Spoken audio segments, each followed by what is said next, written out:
If you're a senior and you want to increase the power in your legs by up to 50%, then this video is for you.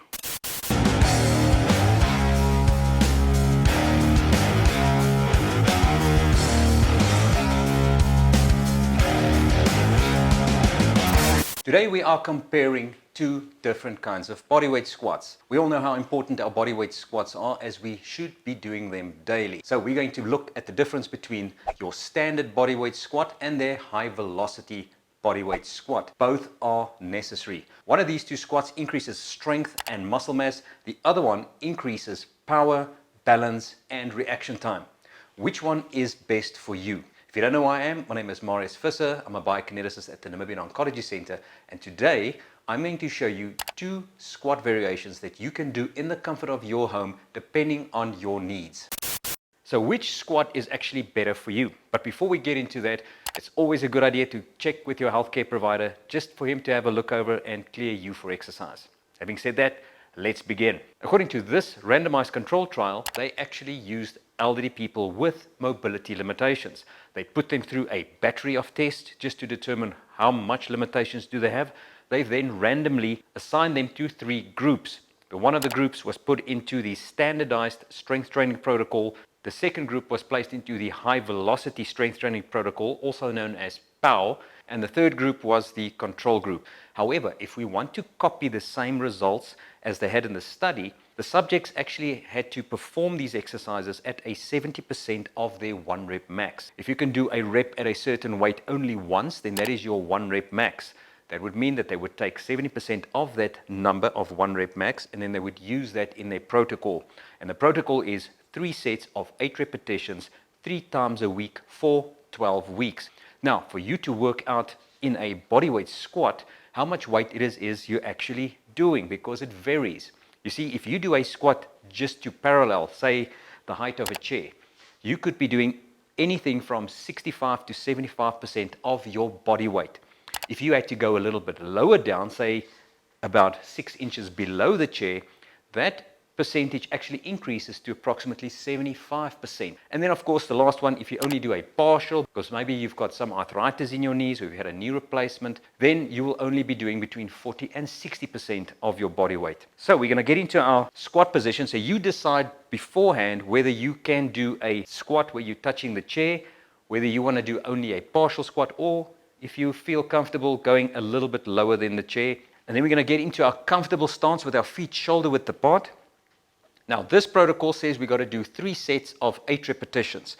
2 seconds down, 1 second pause, 2 seconds up. So it would look like this. 1, 2, and hold for 1 second, and 3, 4. Breathe out. And 1, 2, and 1 second, 3, 4. And we repeat. Breathe in and out. So the entire repetition should take you 5 seconds to perform 1 rep. 1, 2, hold for 1, 3, 4, and that's 5. Let's go for 3 more. Out and 2. Okay, 1, 2, hold for 1, 1, 2, up, and let's go for 1 more. 1, 2, hold and up, and relax. Now on the second squat, this is the one where we're going to be doing a little bit more of a high velocity explosive, or what we call a power squat. So this one is going to look like this. It's still only 2 seconds down, but no pause, coming up straight away as fast as you can. Okay, so from here, breathe in. 1, 2, and out. 1, 2, and out. 1, 2, and out. 1, 2, that's it. 4 more. 3 more. 2 more. And 1 more.